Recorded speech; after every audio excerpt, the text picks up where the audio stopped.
Hello everyone, this is your weekly update. I want to, as before, make sure that you have it 8 days in advance. Also don't want to waste your time, so let's just jump straight into it. As of the posting of this video, when you can see it, that will be posted on the 26th of August. You have until the 3rd of September to complete the assignments I'm going to be talking about in this video. You also have an assignment that's due tomorrow. I want to make sure that you understand it because I want to just return to it very briefly. It's the pattern you'll be following throughout the rest of the semester. For 1.1e, don't forget that you have two different parts to it. You have the first part, which is posting your introduction and conclusion, and these are assignments. These are paragraphs that tie directly into 1.1. For the second part, you need to make sure that you copy and paste these questions and that you respond to these questions using the guidelines that are provided here. That would be to two other peers down on the discussion board below. The first due date that was listed on the syllabus that you could see on the calendar was for part 1. Part 2 will be the second due date that's listed. The reason I bring this up is, yes, because it's the second part of that is due tomorrow. You need to make sure that you respond to at least 2 peers by that point, but also because, again, you'll be following that pattern throughout the entire course.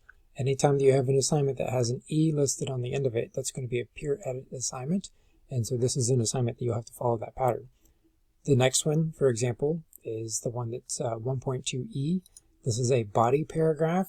The instructions are essentially the exact same. You have 70 points. This is for your initial post. You'll put it on the discussion board below, and then you have to respond to at least 2 other peers, and that's worth the additional 30 points. And that would be the second due date, the one that's on Thursday. Again, the first one, Tuesday, second one, Thursday. Once you complete both assignments, once you complete the one and then the other, you hand in your final submission to the thing that does not have the E on it. So you do your peer edits in 1.1e, and then you hand in your final submission to 1.1. That's where I will grade it, and I will give feedback. By the way, when I look through these, I'm just going to kind of go through and yes, you have everything. If I see bad advice from your peer, I will make sure that I respond to that and say, yeah, okay, maybe this is what they meant, but I would actually do this or X or Y. So don't panic and say, well, what if I'm giving bad advice and I follow it? I can see all of the advice, and I will make sure that I catch as much as possible. I am a human being. Something may slip by, and if something does slip by and I punish you for it, either here or in the paper, let me know, and I'll do what I can to mitigate that. All right, just to return to it, because I want to make sure you absolutely get it. This introduction and conclusion is for your first paper, and this body paragraph is also for the exact same paper. Like I emphasized last time, you need 6 total paragraphs, right? Introduction, conclusion, and at least 4 body paragraphs, because we ask you to practice above and beyond the 5-paragraph essay structure. This essay is about a difficult situation. I gave some illustrations in last week's video. I'm not going to repeat those here, but this is about a difficult situation. What I instead want to concentrate on now is the body paragraph itself. You have some instructions here in the 1.0 materials. You can kind of click through these and make sure that you follow along with what it's asking you to do. Again, things like introductions and conclusions, organization, and so forth and so on. So look at that information. If you need additional advice, don't forget about the sessions that we have: 8 a.m., 6 p.m., 2 p.m. for English 111.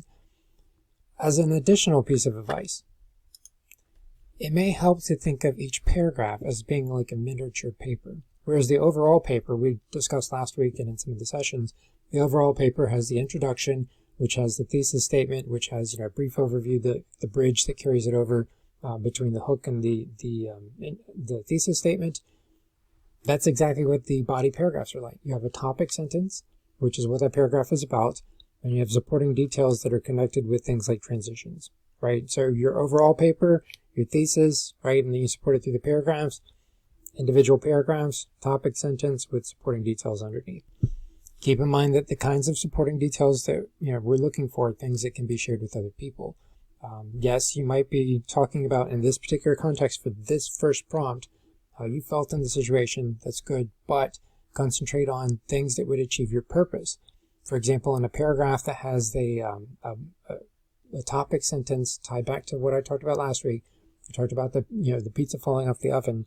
I might say something like, I knew that I was in danger when pizzas kept coming out of the oven. So that's what I'm concentrating on. I could see the pizzas coming out. I was afraid that I was going to drop one. I was afraid that I was going to make a mistake. I tried to work faster. I tried to work smarter. I tried to think of what else I could do. And when the pizza finally fell off the end and hit the floor, I had this impending sense of doom inside because I knew that I had made a mistake. But I immediately decided to go ahead and take responsibility for it. That's a paragraph. I would develop that a little bit more, but that's my paragraph. I'm talking about the situation. I'm talking about, physical things that other people can see. I do briefly mention how I feel, but then I also give you an indication of what my next paragraph is going to be about because I talk about how I took immediate responsibility for it. That's what you need to do with your paragraphs.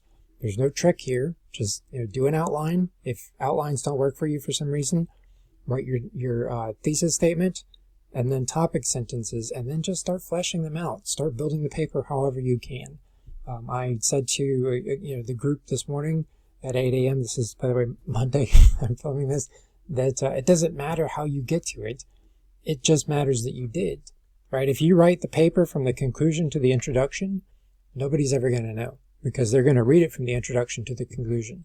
All that matters is that the paper that you have at the end looks like it's supposed to. Okay? Again, it does not matter how you got there. You might take topic sentences from all over the place and start to jam them together, maybe rearrange some paragraphs. All that matters in the end is that it does look like it's supposed to. Okay? All right, that's my brief advice for this forthcoming module and the materials in it. I'm trying to keep these videos fairly short. But again, if you need to ask questions, let me know.